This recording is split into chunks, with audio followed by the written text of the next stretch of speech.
Their women are very good in high school, then they go to college, they're very good in college. They nail their damn grades, they do their studying, so they're smart too. Then they go off to do their articling and they're really good at it. And then they get offered an associate position and they're really good at it. And then by the time they're 30, they make partner. And let's say they're in high pressure, high paying jobs. $250,000 a year, $300,000 a year, $500 an hour. Okay, what's your life like? You work all the time, period. 70 hours a week, 75 hours a week, flat out, and you don't get to make any mistakes. And if your client calls you at 3 in the morning on Sunday, you say, I'm really glad to hear from you, because if you don't, there's some hot law firm in New York that'll take your client from you at a moment's notice.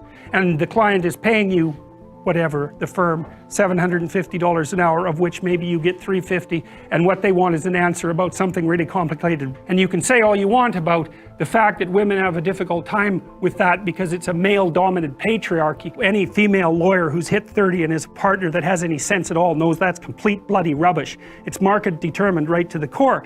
What happens to the women when they're in their 30s? They all leave the high-end law firms. Why? Because who in their right mind would want to live like that? That's the issue, right? Once you make about $60,000 a year for your family, but let's say for you personally, additional income has zero impact on your quality of life. Zero. So why work 80 hours a week? Men will do it, some men, very few.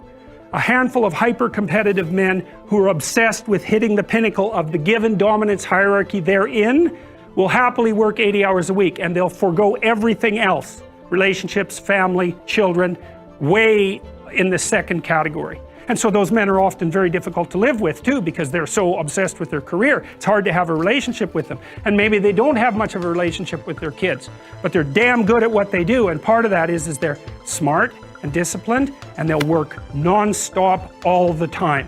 It's like an obsession, and that's the sort of people who run things. Those are the people who run. They're often also disagreeable too, because you want to manage people? Really? They're not going to like when it's not an easy thing to not be liked. And actually, if you're an agreeable person, and women are more agreeable than men, it's quite painful to be disliked. But if you're in a managerial and executive position, the probability that people are going to like you is quite low. Now, if you're a real son of a bitch, then they're going to dislike you more. But those positions are very stressful, partly because of the interpersonal dynamics, and they're also incredibly competitive. So the women hit that at 30, and they're completely qualified, and the law firms are bloody desperate to keep them, because it's really hard to find highly qualified people, especially once you've put all that time into training them, especially if they're also good at bringing in business. The law firms trip over themselves to try to keep them. They can't. The women think, why in the world am I doing this? Why in the world would anyone in their right mind do this? Especially because they're often married by that point too, and generally they've married a husband who makes as much money or more than them. So they don't need the damn money. And so they think there's more to life than this, which is exactly the right thing to think. And so then they go and find a job that's 9 to 5 and controllable, so that they can hire a nanny and have some kids and have a life. And yes, that's the intelligent thing to do.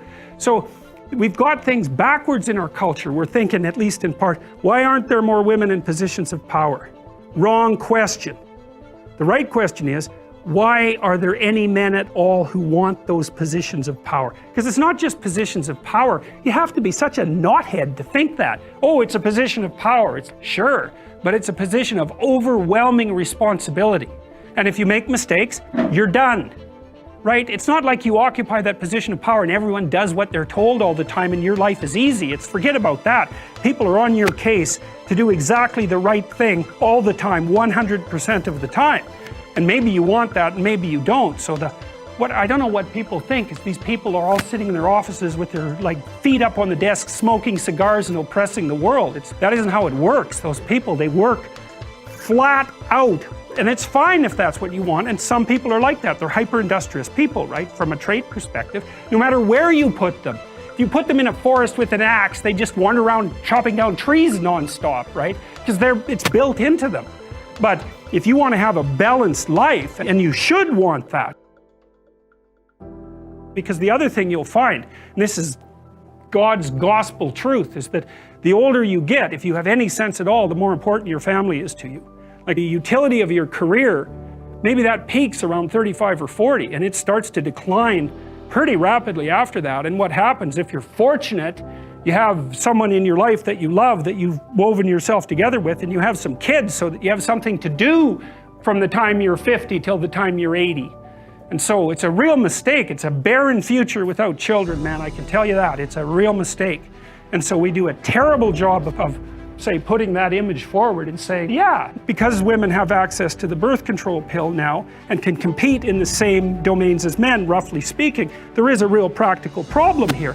It's partly an economic problem now, because when I was roughly your age, it was still possible for a one-income family to exist. You know that wages have been flat, except in the upper 1% since 1973. Why? It's easy. What happens when you double the labor force? What happens? You have the value of labor. So now we're in a situation where it takes 2 people to make as much as 1 did before. So we went from a situation where women's career opportunities were relatively limited to where they were relatively unlimited and there were 2 incomes, to where, and so women could work, to a situation where women have to work and they only make half as much as they would have otherwise. And now we're going to go into a situation, this is the next step, whereas women will work because men won't. And that's what's coming now. And it's a catastrophe for women, because I don't know where the hell you're going to find someone to marry and have a family with if this keeps happening. It's a very rare woman who at the age of 30 doesn't consider having a child her primary desire. And the ones that don't consider that, generally, in my observation, there's something that isn't quite right in the way that they're constituted or looking at the world. Sometimes you get women who are truly non-maternal by temperament. They have a masculine temperament, disagreeable, they're not particularly compassionate, they're not maternal, they're not that interested in kids. Fair enough, man. But there aren't that many of them, and there's plenty who will not admit to themselves that's what they most desperately want.